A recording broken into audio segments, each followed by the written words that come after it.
Muy buenas tardes, días, noches, estimados alumnos. Vamos a empezar entonces con esta clase denominada Anatomía de la médula espinal. Muy bien, vamos a entonces ver primero una visión general. La médula espinal se extiende desde la base del cráneo, donde está el agujero magno, o sea, donde termina el bulbo raquídeo o médula oblonga, y se extiende hasta la L1 o L2 en el adulto. La forma que tiene nuestra médula espinal es una forma cilíndrica. ¿Por qué? Porque está rodeado, ¿no?, de los huesos de la columna vertebral. La médula espinal contiene fascículos, que es lo que vamos a estar comentando durante esta clase. Fascículos ascendentes o aferentes y descendentes o eferentes. Los ascendentes, ¿no?, o sea, los que reciben la información, normalmente están relacionados con la información sensitiva. Por ejemplo, si yo toco mi rostro, ¿no?, mi piel siente ese tacto, ¿no? Y esa información va desde los nervios que están en mi rostro, viajan, ¿no?, hasta la médula espinal, de la médula espinal llega a mi cerebro. Toda la información, porque no solamente es la información básica de decir, oye, te están tocando la cara, no, es una información más completa, porque si se dan cuenta, cuando ustedes acercan cualquier objeto a su rostro, no solamente sienten, ¿no?, que están siendo tocados por un objeto, sino también sienten si ese objeto es rugoso, es liso, ¿no? Si ese objeto está caliente, está frío, ¿no? ¿Qué tan caliente está? O sea, porque tú puedes diferenciar si está muy caliente o está tibio. Entonces, vemos que la cantidad de información, ¿no?, que recepciona y que puede diferenciar es bastante, ¿no? No es solamente una sensación simple de te están tocando o no, ¿no? Es mucho más. Y la motora, ¿no?, que es la información que va desde nuestro cerebro, viaja a la médula espinal hacia los diferentes órganos de nuestro cuerpo. Por ejemplo, los músculos. Es el cerebro el que dice, por ejemplo, que yo pueda mover los dedos, ¿no? La información está viajando desde mi cerebro, ¿no?, a través de la médula espinal, ¿no?, a través de los fascículos descendentes, ¿no?, o motores, y llegan hasta los nervios que controlan los músculos de mis dedos. Y puedo hacer estos movimientos. ¿Ok? Muy bien. Continuando entonces, tenemos ahora a las meninges espinales. Las meninges son capas, ¿no?, que protegen y dan soporte a la médula espinal. Esas son las dos palabras clave que tenemos que recordar de las meninges: protección y soporte. ¿Qué tipo de soporte? Soporte estructural. Lo vamos a desarrollar un poquito más en las siguientes diapositivas, pero tenemos que recordar básicamente esos dos. La primera, la más externa, ¿no?, esta de acá, que se llama la dura madre. Esa es la capa más resistente, más gruesa, y si es que el nombre se les parece muy conocido, es porque también habíamos visto la dura madre en el cerebro, ¿no?, en las meninges del cerebro, pero esta es una continuación, o sea, de la dura madre del cerebro continúa, ¿no?, hasta la dura madre de la médula espinal y se extiende aproximadamente hasta la vértebra S2. Por debajo de la dura madre está la aracnoides. La aracnoides es la capa intermedia. No está muy adherida a la dura madre, porque forma un espacio subdural muy corto entre ellas, ¿no? Más adelante vamos a ver una pequeña imagen que nos permite ver mejor esta descripción, pero la aracnoides, ¿no?, es una capa que se encuentra entre la dura madre y la siguiente que vamos a ver, que se llama la pía madre. La pía madre, ¿ya?, es la capa más interna, ¿no? Y esta es la que está adherida prácticamente a la médula espinal. También vamos a ver un poco más adelante que una de las principales funciones de la pía madre es poderle dar un soporte vascular, o sea, arterias y venas, ¿sí? Esa es la principal función de la pía madre. Entonces, En esta diapositiva podemos ver un poco mejor, ¿no? La representación. Acá hacen un zoom de esta zona y podemos ver, ¿no?, las meninges, que son la dura madre, la aracnoides, acá está, como ven, más delgada que la dura madre, y la pía madre, que está adherida a la médula espinal. ¿Qué son entonces los espacios espinales? La dura madre se separa del hueso del canal vertebral por un espacio, este espacio de acá, que se llama epidural. Ese nombre de seguro les suena, ¿no? Porque tal vez hayan visto en alguna serie o en el hospital, los que ya tal vez hayan ido al hospital, que la paciente que está dando a luz, ¿no?, por parto natural, parto vaginal, le dicen, la paciente quiere que le coloquen una epidural porque le está teniendo mucho dolor de parto. Entonces, el médico a cargo, ¿no?, el especialista en este caso debería ser un anestesiólogo, ¿no?, coloca un anestésico, pero lo coloca en este espacio, en el espacio epidural. Acá está, miren, miren acá arribita, no está dentro de la dura madre, no está por debajo de la aracnoides, mucho menos está en la médula espinal. El espacio epidural está por fuera de la dura madre.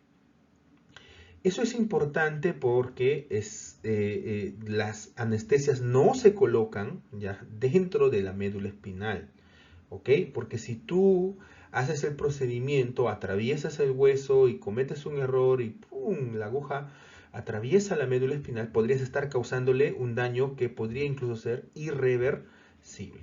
Entonces, el espacio epidural es el espacio que está entre el canal del hueso vertebral y la dura madre, ¿no? Entonces es este espacio lo que nos permite hacer algún tipo de prácticas clínicas, ¿no?, como las anestesias, y ahí así se evita hacerle daño a la médula espinal. El otro espacio que vemos es el espacio subdural. Como dijimos, la aracnoides no está pegada a la dura madre. Hay un pequeño espacio que los separa. El otro espacio importante es el espacio subaracnoideo. Es mucho más amplio, si se dan cuenta. Está entre la pía madre y la aracnoides. Y este espacio está lleno de líquido cefalorraquídeo. ¿Por qué? Porque da una protección mecánica a la médula espinal. En este gráfico vamos a ver que está muy bonito porque la médula está representada justamente al medio, y este espacio en blanco con líneas azules es la que representa, ¿no?, el espacio subaracnoideo, donde se encuentra lleno de líquido cefalorraquídeo. Entonces es una protección mecánica, similar a la que comentamos en el cerebro, ¿no? Entonces, ahí vemos que hay un espacio importante, ¿no?, que nosotros tenemos que saber, que hemos visto ahora, que es el epidural, el subdural y el subaracnoideo, ¿ok? No vayan a olvidarlo, no se vayan a confundir. Como habíamos mencionado, la pía madre, ¿no?, está adherido a la médula espinal, pero su mayor importancia es la barrera sanguínea, ¿no?, esa barrera hematoencefálica que se llama, ¿no?, porque la pía madre está llena de vasos sanguíneos, ¿no?, que proporcionan obviamente los nutrientes, el oxígeno a la médula espinal. Además, encontramos estas pequeñas estructuras de acá, ¿ok? Unos pequeños ligamentos, miren acá. Acá en una disección anatómica real también, miren, acá está. ¿Ok? No confundan con estos otros, que los vamos a ver más adelante. Son estos que están acá atrás. Se llaman ligamentos dentados. Como había comentado en la diapositiva anterior, la médula está justo en el centro, ¿no?, de la columna, rodeada de líquido cefalorraquídeo. Pero el líquido cefalorraquídeo, como ustedes saben, es líquido al fin y al cabo. Entonces, Si no hubiera algo que mantiene a la médula justo en el centro, entonces la médula se pegaría a un lado o a otro, ¿no? ¿No es cierto? Pero ¿qué la mantiene? Precisamente en el centro son los ligamentos dentados. Entonces estas estructuras son vitales para anclar la médula espinal y mantener esa posición central. Además, le da una protección extra para movimientos bruscos o hasta algunos impactos, ¿no? Sin que la médula llegue a dañarse. ¿Okay? Ahora vamos a hablar de los surcos y fisuras, ¿no? Estas estructuras que vemos acá, ¿no? En este corte transversal de la médula espinal. La coloración que vemos ahí es por el tipo de tinción que está utilizando, ¿no? Para poder ver mejor, ¿no? Esta estructura de la médula espinal. Ahora, la médula espinal presenta distintas configuraciones en sus superficies, ¿no? Sobre todo en la parte anterior y posterior, que están marcados por surcos, ¿no? Movemos acá. Y también por algunas fisuras. La superficie anterior destaca la fisura media anterior, que es un surco profundo justo en la línea media. Estas fisuras y estos surcos no solo son marcadores anatómicos, porque sí, también juegan un papel para la entrada y la salida de nervios. La fisura media anterior sirve como una guía, ¿no? Que nos permite identificar la separación de estas dos mitades de la médula espinal. Y los surcos ayudan a la separación y también la protección de los fascículos nerviosos, que ya comenté en las primeras diapositivas, que pasan a través de la médula, ¿no? Esto lo vamos a comentar un poquito más adelante, pero por acá, ¿no? Por estos surcos pasan, ¿no? Los fascículos. Además, esto nos permite que cada grupo de fibras tenga su propio espacio definido y esto va a permitir que haya un menor riesgo por daño mecánico. ¿Ok? Muy bien. Ahora hablemos de las raíces nerviosas y nervios espinales. En la médula espinal se forman unas pequeñas raicillas, ¿ok? Miren estas de acá, ¿no? Las que están representadas en este gráfico, ¿no? Con unos pequeños hilos verdes. Estas raicillas se unen para formar las raíces. Y tenemos dos tipos de raíces, las anteriores y las posteriores.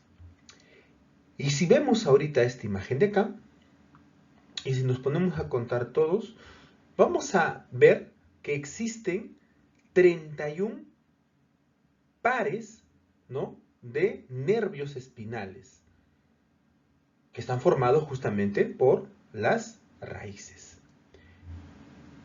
Estos obviamente se distribuyen, como ven, por toda la médula espinal, ¿no? Llegando incluso hasta la zona del sacro.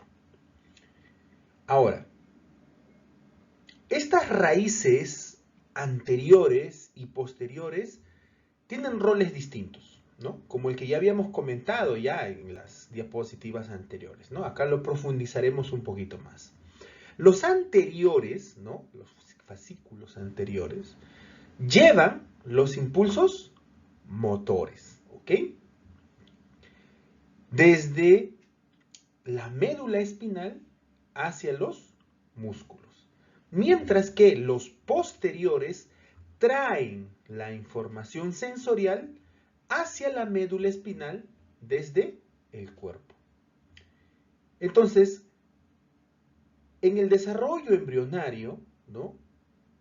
La correcta formación y fusión de estas raíces es fundamental para que el humano, el ser humano en desarrollo, tenga una buena coordinación y una respuesta sensorio-motora en todo el organismo. ¿Okay? Si nosotros vemos, ¿no?, la forma de la médula espinal en su anatomía completa, vamos a ver algunas zonas, ¿no?, que están un poquito más engrosadas de la propia médula. O sea, como ven acá, están un poquito más engrosadas, ¿no? Como que utilicemos el término abombadas, ¿no? ¿No? Que forman un abombamiento un poquito más ancho, ¿no? A eso, obviamente, no se le llama de esa manera, ¿no? Su término correcto son intumescencias, ¿ya? Y tienen esa forma característica porque tienen una función principal. La primera intumescencia que vamos a encontrar está desde la C5, ¿ya?, hasta la T1. Y la segunda intumescencia que vamos a encontrar, ¿no?, es desde la L2 hasta la S3. ¿Pero por qué son importantes? Bueno, porque son áreas muy especializadas para inervar los miembros, o sea, miembros superiores y los miembros inferiores. Entonces, ustedes ya van a poder deducir entonces que la intumescencia que va desde la C5 hasta la T1 inerva los miembros superiores. Y la intumescencia que va desde la L2 hasta la S3 inerva los miembros inferiores. Entonces, todo este número de neuronas que se encuentran, ¿no?, y albergan estas intumescencias son las que nos permiten controlar, por ejemplo, movimientos finos. Escribir es un movimiento fino, ¿no? Pero también podemos tener pasos de baile que son muy complicados, que con mucha práctica algunos lo logran hacer, ¿no? Yo, por ejemplo, no puedo bailar muy bonito, pero también se puede considerar un movimiento fino. Entonces, la sensación y el movimiento tanto de los brazos y de las piernas están en estos engrosamientos, ¿no?, que permiten organizar mejor las redes de neuronas, ¿no?, para coordinar actividades tan complejas como caminar, agarrar cosas, escribir, ¿no?, bailar, correr, etc. Entonces, repasemos cómo es la estructura general de la médula espinal, ¿no? Por ejemplo, acá tenemos diversos cortes, ¿no?, a diferentes niveles de la médula espinal, ¿no? Como pueden ver, no es igual durante toda la médula, ¿no? Como les había comentado en una diapositiva similar, este es un corte transversal con una tinción, por eso lo vemos de este color. Pero acá podemos identificar claramente, ¿no?, la sustancia gris que, como sabemos, en la médula es opuesta a la del cerebro, ¿no? La sustancia gris en el cerebro está en la parte externa y la sustancia blanca está en la parte interna. La sustancia gris en la médula está en la parte interna y tiene una forma muy parecida a una H. ¿Se dan cuenta? ¿No? Esta sustancia gris está formada por neuronas.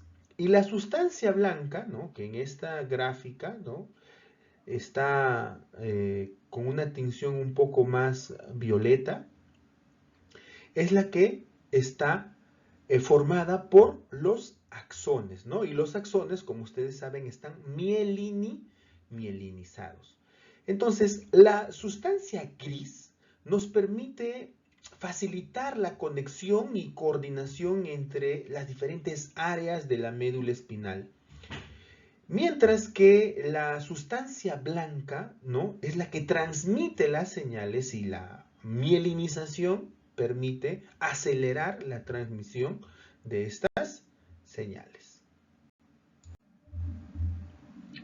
En esta gráfica, ¿no?, similar al corte transversal que vimos en la lámina anterior, vemos también, ¿no?, la sustancia gris y la sustancia blanca. Acá está nuestra H.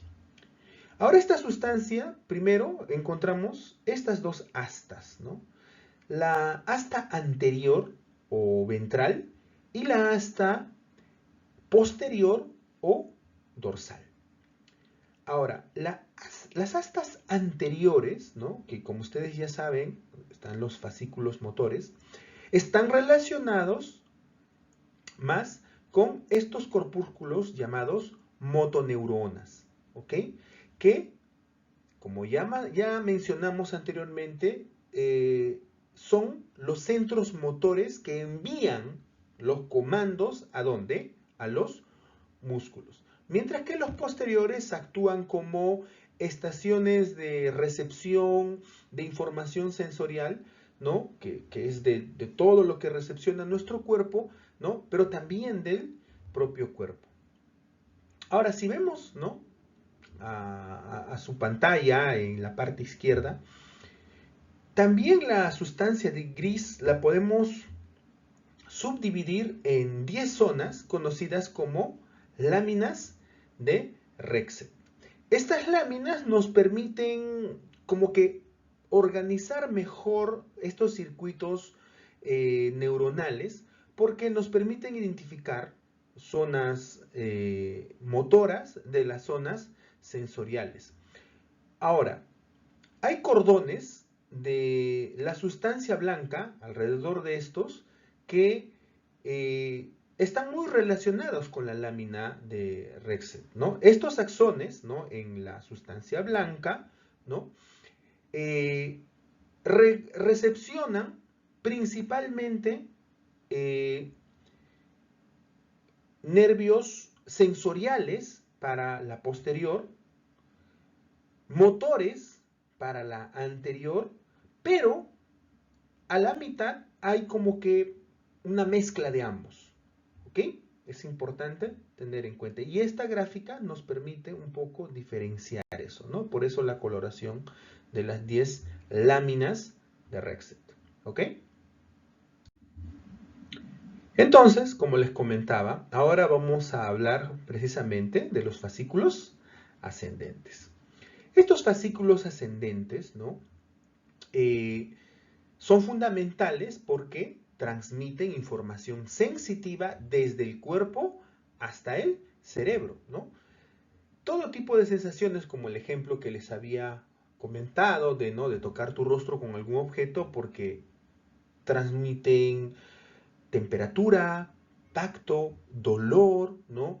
Y también algo llamado propiocepción. La propiocepción, que vamos a ver un poquito más adelante otra vez, es la capacidad que tiene nuestro cerebro de identificar la posición exacta de nuestros miembros, ¿no? De nuestro cuerpo en general. Si tú cierras tus ojos en este momento y te pones de pie y tú levantas uno de tus brazos, no necesitas ver el brazo para realmente estar seguro al 100% de que tu brazo está levantado. Ojo, sé que no parece muy intuitivo, pero hagamos la práctica. Si tú cierras los ojos, ¿no? En teoría, no ves tu entorno, no sabes qué está pasando en tu entorno. Ojo, si tú mueves las cosas que están delante de ti o alguien lo mueve, no te vas a dar cuenta si es que no hace ruido, ¿no es cierto? Pero si tú mueves tu propio brazo hacia arriba, no necesitas verlo. Tu cuerpo sabe exactamente la posición en el que está en tu brazo sin necesidad de verlo, ¿no? Eso es a lo que se refiere la propiocepción, ¿no? En grandes rasgos. Y los fascículos que vamos a encontrar son el fascículo grácil, ¿no? El cuneiforme, el espino cerebeloso, ¿no? Y el espino talámico, del que vamos a hablar un poquito más adelante. Entonces, cuando hablamos de vías anterolaterales, ¿no? Hablamos de los fascículos que estábamos comentando en la lámina anterior, ¿no? El espino talámico, espino reticular, espino mesencefálico, ¿no? Que transmiten sensaciones, como el dolor, temperatura, tacto no discriminativo, etc. Pero en esta gráfica también vamos a identificar neuronas de diferente orden. Por ejemplo, estas que están en color celeste claro son las neuronas de primer orden, que están ubicadas en los axones que llevan la información desde el área donde se está produciendo la sensación. Por ejemplo, acá estamos representándolo como un dolor en la mano, ¿no? Entonces, las neuronas de primer orden terminan, ¿no?, sus axones en la médula espinal, ¿no?, llevando la información sensorial. Las neuronas de segundo orden, ojo que estamos ahorita representando solo el tracto espinotalámico, ¿ok? No estamos mencionando los otros fascículos que se mencionan, solo el tracto espinotalámico, ¿no?, para este ejemplo. Entonces, las neuronas de segundo orden en el tracto espinotalámico, ¿ya?, empiezan, ¿no?, en la terminación de los axones de las neuronas de primer orden, atraviesan la parte contralateral o opuesta de la médula espinal, dense cuenta cómo cruza hacia el otro lado, y recién ahí atraviesa toda la médula hasta llegar al bulbo raquídeo, ¿no?, y al puente del encéfalo, para que recién entremos a las neuronas de tercer orden, que se encuentran ya en el tálamo. Estas neuronas obviamente reciben las señales del tracto espinotalámico y las transmiten ¿a dónde? A la corteza cerebral. Obviamente a las zonas somatosensitivas, ¿no?, específicas del área que se está revisando. Es por eso que, por ejemplo, si nosotros tenemos un daño en una parte del cerebro, la parte afectada en el cuerpo es la parte contralateral, la parte opuesta. O sea, si hay un daño en el cerebro, en el hemisferio derecho, posiblemente, o sea, la parte afectada va a ser el cuerpo del hemicuerpo izquierdo, porque acá se da ese cruce, ¿se dan cuenta? O sea, la sensación acá está en, si fuera la pantalla, lo mismo que estamos tocando, ¿no?, en la mano izquierda. Pero el que recibe la sensación es el hemisferio derecho, ¿ok? Y si fuera la mano derecha, la que recibe la información sería el hemisferio izquierdo, ¿ok? Muy bien, entonces ese es un recorrido del fascículo o tracto espinotalámico. Lo que hemos comentado en la lámina anterior es lo que sucede, ¿no?, en gran parte de nuestra médula espinal. Pero es importante destacar la vía del cordón posterior lemnisco medial. Porque, por ejemplo, esta vía transporta información de tacto más discriminativo, un poquito más fino, vibración y de lo que comentamos de la propiocepción. La propiocepción, como les dije, nos permite identificar en el cerebro, al cerebro completo le permite identificar dónde está cada parte del cuerpo, ¿no?, en la posición exacta en donde se encuentra, en el momento exacto que se encuentra, y todo al mismo tiempo. No es algo 100% consciente, porque, por ejemplo, acá tenemos una imagen en donde vemos a una señorita jugando boliche. Los que hayan jugado boliche saben que tienes que tener un movimiento de mano específico, mover el otro brazo, mover los pies, jalar un pie hacia un costado. O sea, es un movimiento bastante interesante a la hora de lanzar la bola. Si tú lo lanzas mal, a los que les haya pasado, ¿no?, pierdes el equilibrio y te caes. Pero si lo haces bien, moviendo tus brazos y tus piernas en ese movimiento bien coordinado, lanzas la pelota y no te caes, ¿no? Y te mantienes en equilibrio. Entonces, el cuerpo, para lograr ese equilibrio, necesita tener, ¿no?, un conocimiento exacto de la posición de todo tu cuerpo. No solo los músculos, sino también de los ojos, de los músculos del abdomen, el movimiento del cuerpo. O sea, todo lo tiene exactamente bien mapeado. Esa información viaja por los axones del primer orden, pero ojo, miren, los axones del primer orden, ¿no?, en las vías del cordón posterior lemnisco medial, viajan por la médula lumbar, suben hasta llegar a la parte de la médula espinal, todavía por su parte que corresponde. O sea, si yo estoy hablando de el pie derecho, la mano derecha o en este caso izquierda, ¿no? El pie de, la pierna izquierda, la mano izquierda, toda la musculatura de la zona izquierda, la información sube por la médula espinal por la parte izquierda, todavía no va a su parte contralateral. Es ya en la médula oblonga o el bulbo raquídeo, ya, en donde las neuronas de segundo orden, ¿no? Forman lo que es la vía del lemnisco medial, como ven, y acá es donde van a su parte contralateral, ¿no? Forman esta parte que se llama lemnisco medial. Y a partir de acá, ¿no? Asciende al tálamo, ¿no? ¿No? Las neuronas de segundo orden. Y del tálamo ya las neuronas de tercer orden a la corteza, ¿no? Entonces, esta forma de organizar a las células neuronales es lo que nos permite una transmisión mucho más rápida, mucho más precisa y fina de nuestra posición. Y es lo que nos permite hacer movimientos complejos, como les comenté antes. Movimientos como danzar, bailar. Hay personas que hacen un breakdance, pero muy complejo, ¿no? O deportistas olímpicos que tienen movimientos súper finos y coordinados, ¿no? Entonces, lograr algo así a tal velocidad con la coordinación que se tiene que tener de todos los músculos del cuerpo, los ojos, etcétera, incluso también escuchando, porque a veces tenemos que escuchar la música y tener el ritmo de acuerdo a la música que escuchamos, entonces todo eso no se lograría si no estuviera estructurado de esta manera, ¿no? Entonces, este es el que, como les comentaba, es el encargado de todo esto. Entonces, todo lo que comentamos en las diapositivas de los fascículos ascendentes es la información que se recolecta. Ojo, en ningún momento dije que el cerebro hace que tú bailes de esa manera, no. Recolecta toda esa información para que tú puedas tener en la propiocepción, ¿no? El conocimiento completo de cada parte de tu cuerpo. Pero ahora toca, ¿no? Lo más complejo.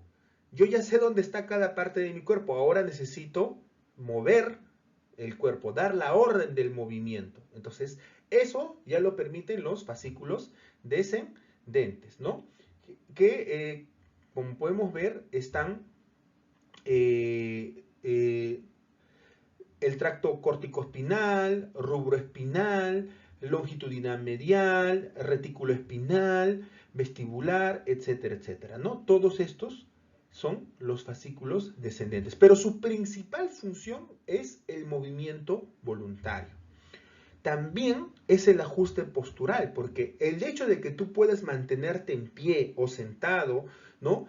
También tiene un control completo de los músculos que permiten eso, porque no es tan simple mantenerse de pie. Si ustedes han visto los primeros avances en los robots que se han estado haciendo, solo hacer que el robot se mantenga en pie y que dé 2 pasos sin caerse no es tan fácil. Pero obviamente nuestro cerebro y nuestro cuerpo lo hace parecer fácil, pero es porque tiene un control total sobre eso, ¿no? La coordinación de la cabeza, el cuello, los ojos, ¿no? Todo eso son a través de los fascículos descendentes. Entonces, similar a las láminas anteriores, también vamos a ver los recorridos de estos fascículos, ¿no? Los más importantes son el córtico espinal lateral, ¿no? Tenemos el tracto córtico espinal anterior, y el rubro espinal, que va a estar representado por esta línea naranja. Ahora, el córtico espinal es el responsable del movimiento de los miembros, ¿no? Y vamos a notar que estos fascículos, ¿no? que vienen desde la corteza del cerebro, ¿no? Avanzan, ¿no? A través del mesencéfalo y del puente, y a nivel del bulbo o la médula oblonga es donde recién en la zona de la pirámide, acá, es donde van a su parte contralateral. O sea, recuerdan que les dije que la sensación venía, ¿no? En los fascículos ascendentes desde la parte, si yo utilizo mi mano derecha, ¿no?, para algún tipo de sensación, la que procesa esa información es el hemisferio izquierdo. Pero viceversa, si el hemisferio izquierdo emite una señal, ¿no?, para mover los dedos o, por ejemplo, para extender o flexionar la pierna, empieza por la derecha, el hemisferio derecho, y termina en la pierna izquierda. Ese cruce a su zona contralateral ocurre a nivel de la médula oblonga o bulbo arquídeo, ¿ya?, a nivel de la pirámide. Entonces, ahí es donde recién baja a través de la médula, ¿no? Y a partir de ahí, ¿no?, a las neuronas motoras hasta dar la orden. En este caso, por ejemplo, puede ser extender o flexionar la pierna, porque son dos músculos diferentes. Recordarán un poco anatomía del músculo esquelético. Algunos músculos al contraerse producen flexión y otros músculos al contraerse producen extensión. ¿Por qué menciono esto? Porque imagínense que ambos músculos se contraen, o sea, el músculo que produce flexión y el músculo que produce extensión. Imagínense que ambos se contraen. ¿Cómo se sentiría tu pierna? O sea, que al mismo tiempo se está contrayendo y extendiendo, ¿no? Es algo que tal vez no nos hemos imaginado. Bueno, para eso está el rubro espinal. Este fascículo, ¿no?, rubro espinal, es lo que facilita justamente eso, porque cuando vemos que el músculo quiere recibir una orden para flexionar, ¿no?, entonces los músculos flexores se contraen, pero los extensores no deben contraerse, ¿ok? Entonces el recorrido es a nivel de la médula, ¿no? Ya ocurre el viaje a su parte contralateral a nivel, perdón, del mesencéfalo. Y es desde el mesencéfalo que ya empieza su recorrido, ¿no?, por su parte contralateral. O sea, la señal también viene del hemisferio contralateral, porque si, por ejemplo, quiero mover flexionar mi pierna derecha, entonces es el hemisferio izquierdo el que lanza la orden. Pero para que la señal viaje más rápido, como vimos en el ejemplo anterior, es en las partes superiores, ¿no?, de el tronco encefálico, en el que hace el pase de los nervios a su parte contralateral, y desde ahí la información viaja, ¿no?, a través de los axones y de la sustancia blanca hasta, ¿no?, las neuronas motoras. Esto hace que viaje mucho más rápido, pero también permite que inhiba los músculos que no deban contraerse, ¿no? Por ejemplo, si la actividad muscular es la flexión, ¿no?, el rubro espinal llega un poquito antes para dar la señal de inhibir a los músculos extensores, ¿ok? Entonces, es muy importante la función, ¿no?, de estos fascículos nerviosos. Otros fascículos importantes, ¿no?, en estas líneas descendentes son el fascículo córtico espinal anterior, el tecto espinal, el vestíbulo espinal y el retículo espinal. Todos esos ya son fascículos que permiten de manera bilateral, ¿no?, controlar la postura, ¿no?, o los movimientos automáticos. Porque, por ejemplo, si yo empiezo a caerme hacia adelante, no sé si se habrán notado que automáticamente mi pie, ¿no?, uno de mis pies, ¡plum!, da un paso hacia adelante y evita que yo me caiga. Lo mismo si me empiezo a caer hacia atrás, uno de mis pies, ¡plum!, se mueve, ¿no?, en forma semiautomática hacia la parte posterior y evita que me caiga. Similar a los lados. Si me empiezo a caer a un lado, plum, ¿no?, aperturo de mis piernas y evito caerme hacia los lados. Entonces, Estos fascículos son los encargados de esas posturas. ¿Ok? Importante también recordar eso. Finalmente hablaremos de la vascularización de la médula espinal. La médula espinal recibe sangre principalmente de 3 arterias. La arteria espinal anterior, ¿no? Esta que vemos acá, ¿no? Y 2 arterias espinales posteriores. Estas que están acá, espinales posteriores. Las arterias espinales posteriores, ¿no? Empiezan como unas ramitas de la arteria vertebral y recorren el surco, acuérdense del surco que comentamos, ¿no? Posterolateral de la médula, por ahí recorre. Mientras que la arteria espinal anterior recorre el surco espinal anterior, ¿ok? Justo por ese surco recorre la arteria. Y como recordarán, estos forman parte de la pía madre, ¿ok? Y estas arterias son las que recorren toda la médula espinal, ¿no? También vamos a encontrar algunas arterias que son ramas que permiten ingresar dentro de la médula, ¿no? espinal para irrigar, ¿no? la médula por dentro. ¿Ok? Y el drenaje venoso, ¿no? es principalmente llevado a cabo por las venas espinales anteriores y las posteriores. Como ven, tienen un recorrido por toda la superficie de la médula, recolectando la sangre, ¿no? de los capilares que fueron enviados por las arterias vertebrales. ¿Ok? Lo principal de esto es recordar la arteria espinal anterior, las arterias espinales posteriores, ¿ok? Por dónde recorren, o sea, cuáles son los surcos por donde ellos recorren.